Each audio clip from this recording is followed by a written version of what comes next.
Hey everyone, Danielle here, and happy New Year's Eve or possibly New Year's Day, depending upon when I get this edited and uploaded. I think that I'm gonna have to edit some pictures in, so it might take me till New Year's Day, but I am filming technically on New Year's Eve.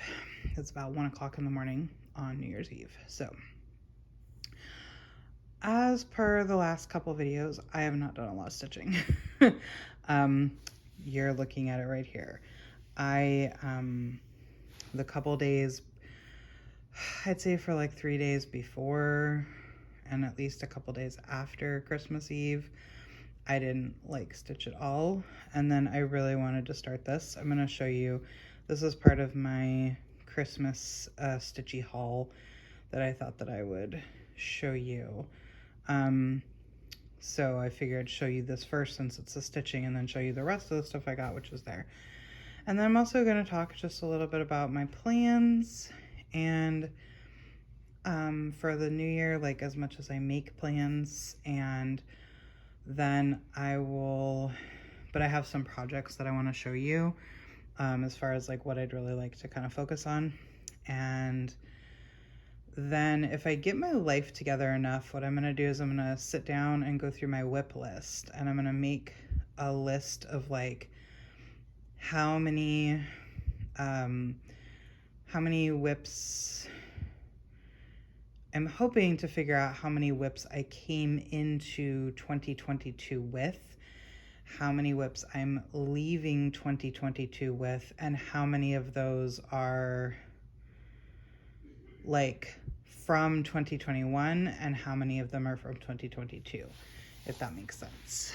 I really just need to start a spreadsheet because I don't necessarily care about like exact start dates, but I am kind of interested in like, well, this is a 2021 whip, so I want to focus on it, if that makes sense.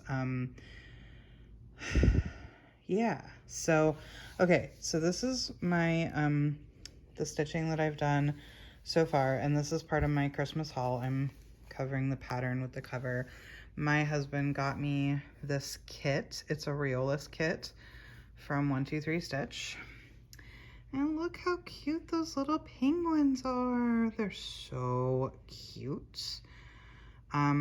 So what I've done so far is the hill up until where the big penguin cuts the hill off. The blue snowflakes that are below the hill, I didn't want to count up to these ones up here. And then this is the belly of this whole penguin is done for this color, and then I was working the same color for penguin number 2, but I didn't quite get all the stitches of that color in. I can really tell how much I love color completing, and I don't like it when color completing is not comfortable. You know what I mean? Like, it makes more sense to me to do this whole penguin, but I don't want to do the whole penguin. I want to complete this color, but I know I'm not going to be able to because I'm pretty sure that I can fit the big penguin here, but then I'm going to have to move the Q-snap in order to fit the last baby penguin. And then I'm using the floss that came with the kit, which Riolis did carded up.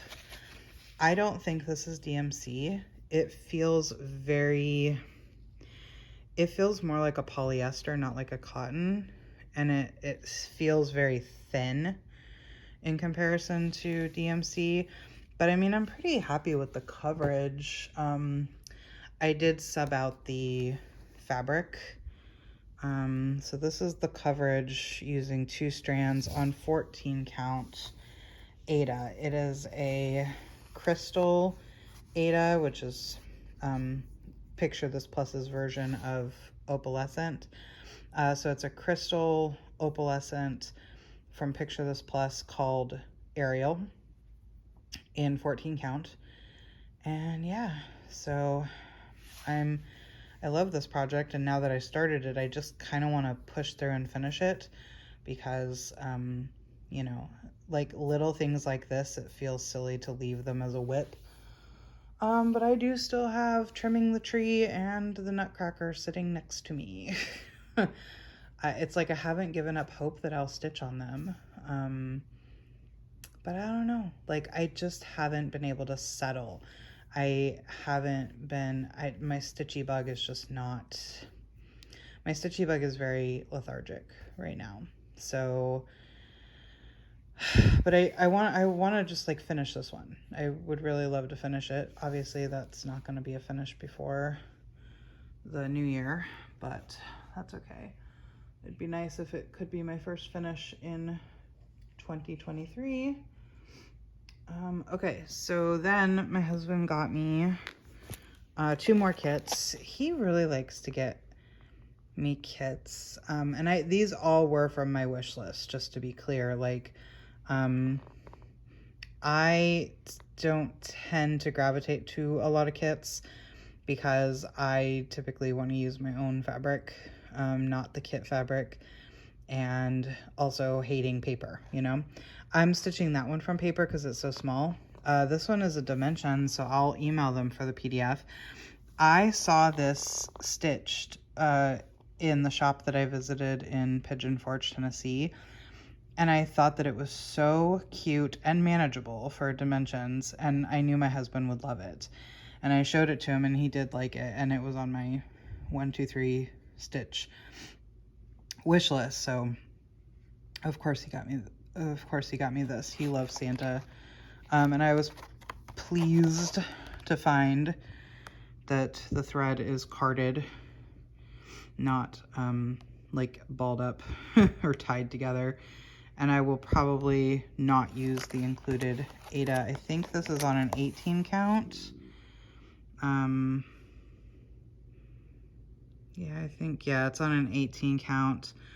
I will probably do it on a 16 count. Just, you know, something super neutral. I like using soft Aida. I don't like using crunchy, hard Aida that's been all folded up. Me no likey that. So I'll find something nice and neutral for it. And then this was kind of like I saw this quite a while ago and I just thought it was super sweet. This sweet little fox sleeping right by the water, very autumnal. It's called Ginger Reflection by RTO. And also the floss is nicely managed. I don't like it when I get kits and the floss is tied together in a big ball. Can't stand that. And then he got me 3 project bags. And what's so funny is like 2 of these, okay?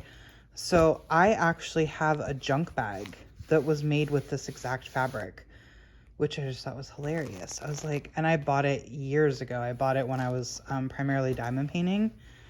And I love how big these are. Like, I don't have the exact measurement on them. I would guess they're like 12 by 14. They're really big. So, and why I like big project bags is because I always keep my projects on the Q-snap for the most part. But so I thought it was hilarious that he got me a project bag with fabric that I owned. And then while we're speaking of like ironic stuff, let me skip to this one instead. This fabric is just stunning. And I saw this fabric online. I had been talking to a friend of mine about doing custom project bags for me. And I had a fabric that I wanted specifically that I sent to her, but I was looking at fabric being like, do I want any more from her? And I saw this. I think this was on Joanne's website. And I loved it so much, but I didn't follow through. But I just thought that was so funny that he actually managed to pick fabrics that like I've already gravitated to. It's gorgeous. Really, really gorgeous. And I do have the Shannon Christine like jeweled bauble pattern that if I ever get my life together to order all of the beads and stuff for that, I mean, it's perfect. Like, I will probably save this bag for that project. And then the other one is gingerbread cookies. I love gingerbread so much. It's interesting. They're all from the same seller, but this one doesn't quite feel as sturdy. Like maybe not as many layers of batting. I don't know. That's weird. It just doesn't feel quite as, I don't know. But I love gingerbread is just my favorite. Like, I didn't even know that until all of a sudden I realized I had like 15 gingerbread themed ornaments on my tree. I have yet to, except for the quirky Quaker gingerbread man, I have yet to stitch anything gingerbread related, although I have some patterns, and some patterns that I keep my eye on. So yeah, that was what my husband got me, stitching related for Christmas. And then, now what I want to talk about is, sort of my plans for the new year. Pardon my reach. Oh, my Lanta. It's a heavy, heavy stack. Okay, so I have several projects that like I thought that I would finish this year. And then I did not. Most of my projects I either didn't touch or I only touched them one time. And when I say one time, I mean like it held my attention for, 3 days, 5 days, 10 days, and then I moved on. Which is that's how I roll. Like, I pick a project, I work on it until I don't want to work on it anymore, and then I work on the next project that I want to work on. But I really thought that I could finish them. And I think the reason why I didn't finish them, I feel like, and this is why I want to do the math, I feel like I started a lot of projects this year, and most of them I feel like were starts and finishes. Obviously I have some starts that are still whips, but I started a lot of projects this year, and I think excuse me, I think I really want to have sort of a more, I've never put rules on myself, but I really, because I just find it doesn't work. Like, I don't stick to them. I just do what I want when I want. But I don't want this many whips, y'all. Like, I'm really not down any. Like, I keep fluxing within the same, like, 15 to 18 range. And I don't want this many. I want to be under 10. Like, I do want to have my, I have 2 big Hades, so we'll just call it, like, I want to have my, 1 to 2 big, huge, like, projects. I'm okay with having, like, 2, maybe 3, like, mid-sized projects, like these 10,000 to 50,000 stitch, 30,000 stitches. I feel like once you get past 30 to 40,000 stitches, you're in, BAP, big ASS, big projects. But so I'm okay with having like maybe 2 or 3 of those, but those are not my jam. Those are not my sweet spot. I really like projects that are like less than 5,000 stitches, like even sometimes like 3,000 stitches, which is why I feel like I've had a lot of starts and finishes this year. So, and then I would be okay with like having 3 or 4 projects that are in that nice sweet spot of like under 5,000 stitches. And those are ones that I'm more likely to start and finish, so I wouldn't really have them as whips. But if I did like leave it as a whip, I'd feel less bad about having left it as a whip, because I don't have that many whips. But my problem is I have taken on so many projects that are in that like excessive for me, not my sweet spot, not my jam, that like I have to finish them.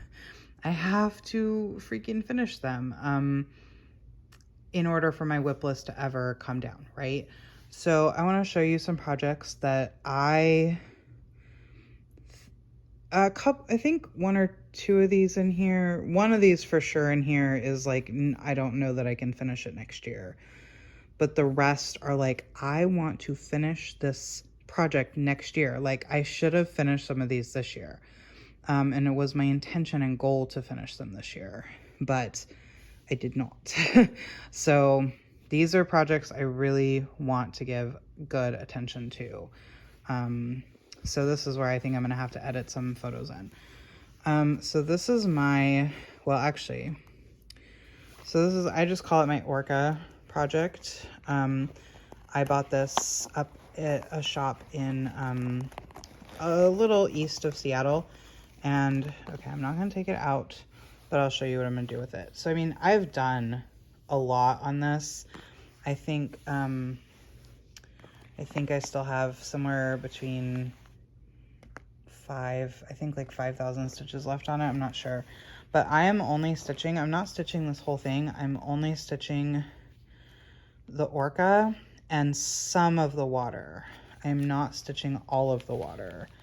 And I'm not stitching the Native American Orca. And part of why I'm not stitching all the water is because I feel like this water comes up into a big wave right here. And I feel like if you take out this top part, then it doesn't make sense to have the water come quite so high. So I'm just doing like, the water comes to like here before it starts to swell into a wave. I'm just doing like this part of the water. And then I'm not doing like some of these higher up spots, not doing that. So basically just the Orca and some of the waves.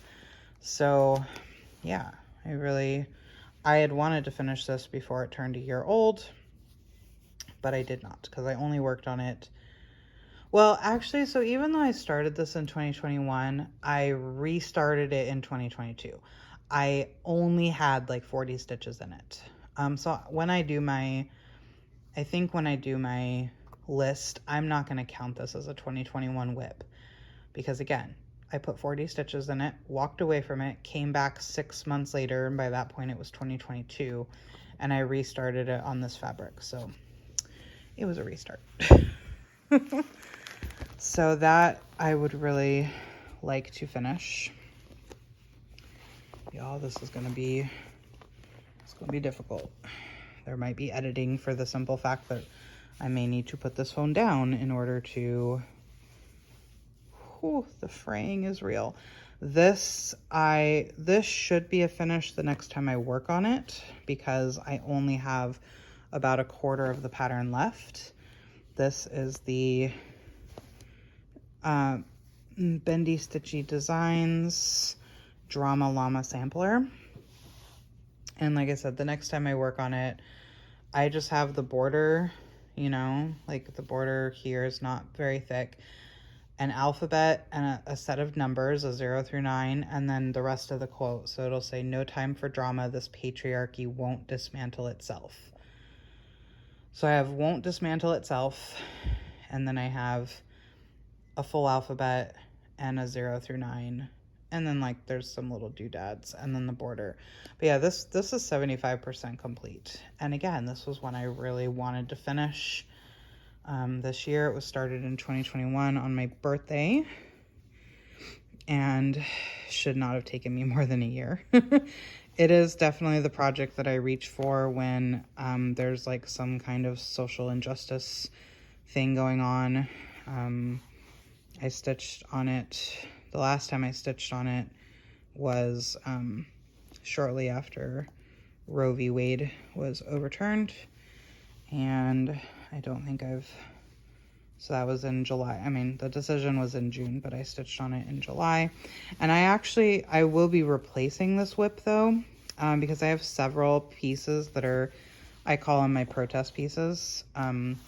And I've wanted to start a lot of them, but I was like, no, finish Drama Llama Sampler first. So my plan is to always have some kind of protest piece going on. I have the Dr. Christie's chin up, fangs out. I have one that says, what's a queen without a king? Well, historically speaking, more powerful. I have like a couple Patreon or like freebie charts that were about voting, or a couple like I will say gay when the whole don't say gay bill was out. So I keep them all in a specific folder, and I just always want to have a protest piece going. So that whip will get a replacement. There's no point really taking this out of the bag because you can kind of see what you can see.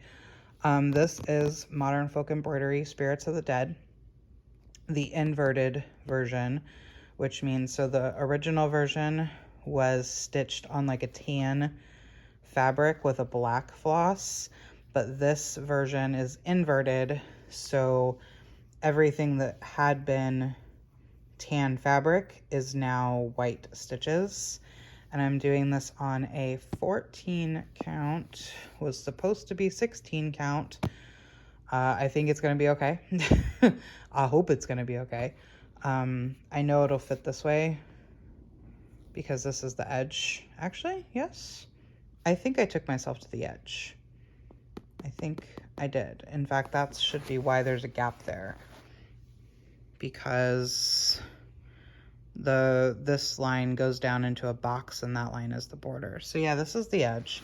So this side is totally cool. It's down that I don't know 100%, but it's a 14 count fabric that I got in a box, dyed by the Steel City Stitchers. But yeah, so I have, you can see the urn over here, and then it came into this skull with crossbones and all these vines. Like this was, I feel like, the most difficult stitching, because of having to figure out where to go and how to get back to where you were and stuff. This wasn't too bad. So all I have left is to completely repeat this side over here, which is mostly full coverage except for the vase. And then there's a quote in this box. There's a quote. And then at the bottom, there's a band that says Edgar Allan Poe, and then the year he wrote it, probably, or the year he died. I'm not entirely sure. And, but if my fabric gets too close to the bottom, I will probably leave that full coverage band off and just have the quote. So we'll have to see when I get down there, but I wanted to get this top part out. This is the majority of the stitching up here. And again, I feel like the next time I work on it, I could definitely get this done. Because I did that the first time. And then the second time I did this whole middle part area. So once I get past this, the quote will go easy. Yeah, so I'd like to finish that. I'm going to skip this for now because that's not a finishable project this year, but I do want to talk about it. This is I have the picture, so I don't need to edit it in. Lord have mercy. Maybe I can get it out of the bag.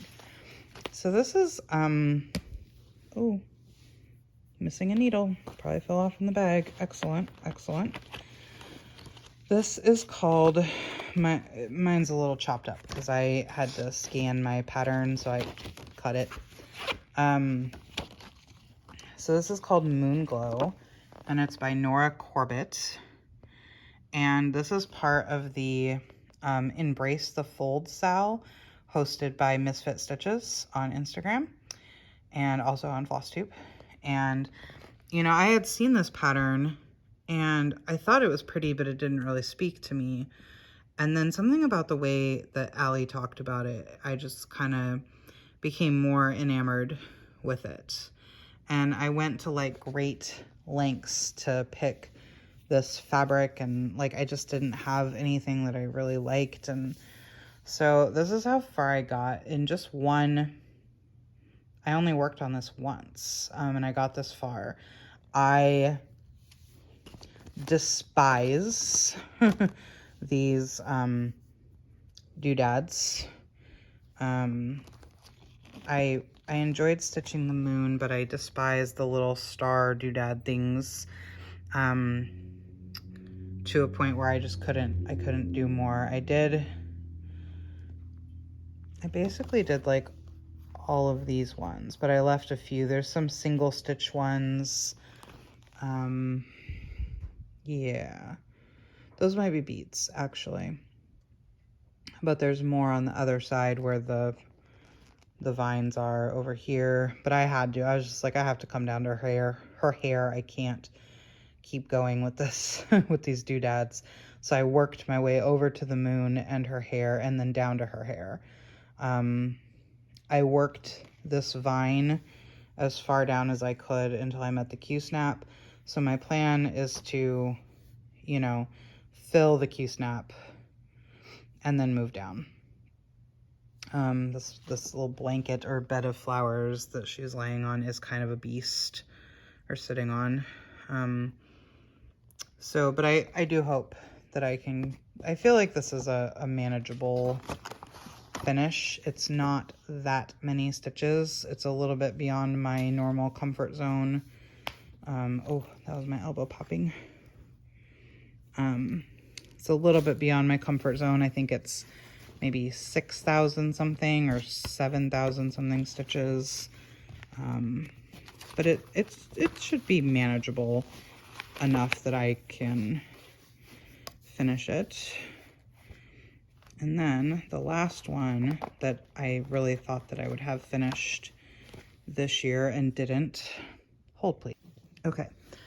This is my Nora Corbett foxglove. And I started this on my birthday in 2021, and I had hoped to have it finished by my birthday in 2022, but that did not happen. I only worked on this once in 2022, but almost everything you see here is what I did in 2022. When I started it, because it was a birthday start, I only put in a few hundred stitches down at the bottom.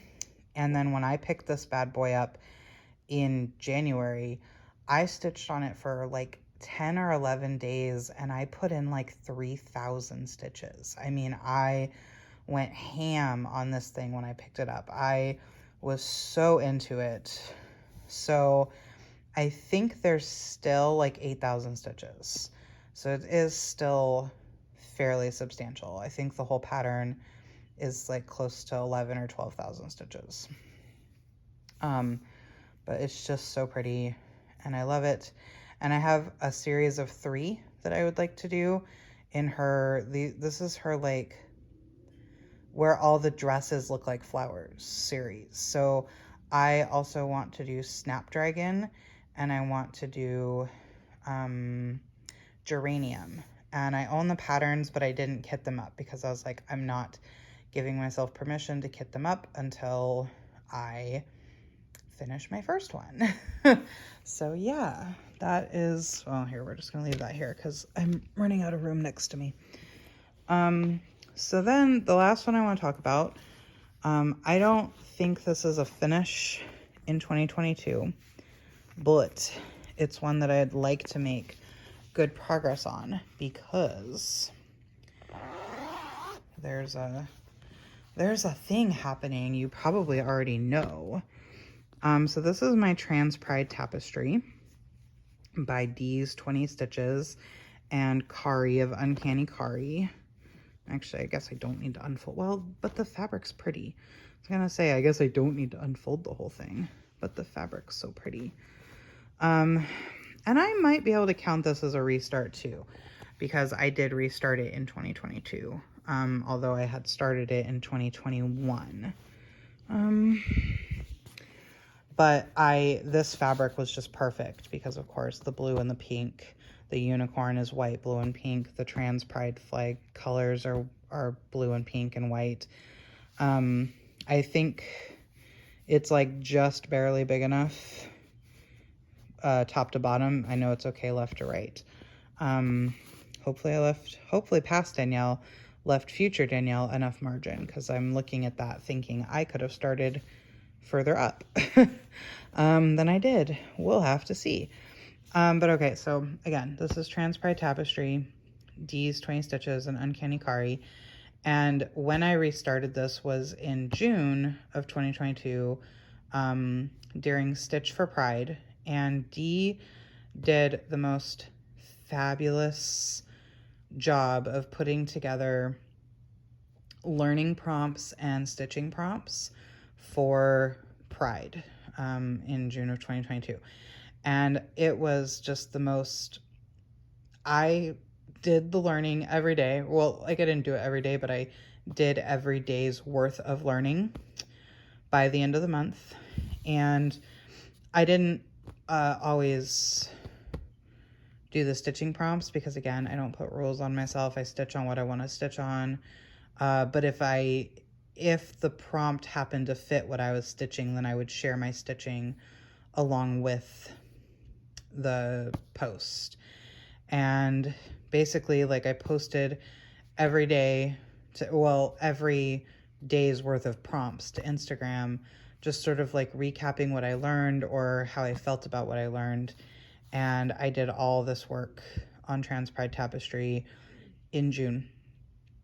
And I want to, so Dee has announced that they are doing 12 months of Pride. Stitch for Pride will be a year-long project, a year-long event. And so I want to put in some good progress on Trans Pride Tapestry. This is one of those we're starting to like push into the BAP territory because she's 20,000 stitches. But yeah, I love this so much. And then there is a lesbian pride tapestry that is just, she is so beautiful. But I am not allowing myself to start another unicorn until this unicorn is done. So, but yeah, I want to make really good progress on this. And I feel like, Dee's education prompts that they are going to do all year long is going to be a really good excuse to have my Trans Pride Tapestry out a lot. So, thinking about the rest of my whips, I mean, that's my thing. Like, I want to finish what is finishable. And I also just want to make really good progress on my other whips. I have the two from the Pinwest Pacific Northwest Stitch Summit that I would just love to make massive progress on. In fact, my heart keeps calling to the Lindy Stitches one, the Beachcomber one. I really want to make good progress on them. And I have my Caroline Manning one, which is of course like 35,000 stitches. I'd like to maybe like at least fill the Q-snap, you know? I have my two Hades, which both my Hades, like my first one I've only worked on like twice, and my newer one I've only worked on once. Like, I'm like, what am I going to work on them when I have all these other projects that I want to see good progress on and finish the ones that are finishable, but you know, regardless. Yeah, like I just really want to see good progress on my whips. So what I feel like I want to try to do a good goal to accomplish what I want to accomplish would be that out of a month's time, I need to spend at least 3 weeks of a month on existing whips. And then that leaves me a week to spend on if I want to start something new. I don't necessarily, have to finish it in a week because that's, again, not how I roll. But at least that would be my time, to either start a new project or, work on that project that I started last month or whatever the case may be. But I feel like I need to dedicate at least 75% of my stitching time to existing whips. So that's what I'm going to try to do with heavy focus on the ones that I showed you, because again, they are very finishable. You know, they all have, for sure, have less than 8,000 stitches left, because I think Foxglove is the most at 8,000 stitches left. Everything else I think has 5,000 stitches. Drama Llama is like 1,100 stitches away. So I feel like those are the things I can finish. And then, like I said, I have all these projects that have like 10 to 30,000 stitches, and I want to see good progress on them this year. So those are my plans. Yeah, I need the WIP pile down. Like, I want it to be in single digits. Again, like, I'd like a couple of big, huge, multi-year, decade-long projects, whatever. 2 to 4 of projects these size that are, pushing like 30, like a Caroline Manning at 35,000 stitches is probably as big as I could put into that category. And then the rest being much smaller things, for sure less than 10,000 stitches. Like maybe 2 that are like up to 35,000, 2 that are only up to 10, so 10 to 35 and 5 to 10. And then the rest of my stuff would be like 5,000 stitches or below. Yeah, so those are my plans. Like I said, I'll try to put up a little like screenshot info about, again, how many projects I came into 2022 with, how many I'm leaving 2022 with, how many were from 2021, and how many are from 2022. I think I only finished like 3 2021 things. Not as impressive as I'd hoped for. So yeah. So you should see those on the screen next. And then also what I'm going to do in just a separate video that'll be super, super short, like probably max 2 minutes long, is I'm going to film or put together a screenshot parade of my finishes for 2022. So that is it. That is all. I hope that the holiday season has been good for you, gentle, kind, relaxing. This is just like a time to just like chill. Part of why I keep my Christmas decorations up so long is because I'm like, now I can enjoy them. Like, now the hustle and bustle is over. Like, I feel like these couple weeks post Christmas, starting the new year, are supposed to be sort of chill and gentle and relaxing. And I wish all the best to everyone in the new year. So thank you so much for being here, watching, and I will see y'all in the next vlog. Bye. And then let me just show you my cutie patootie dog. She's so lazy. She's like, I tired. Oh, you gonna wag the tail? All right. Bye, everybody.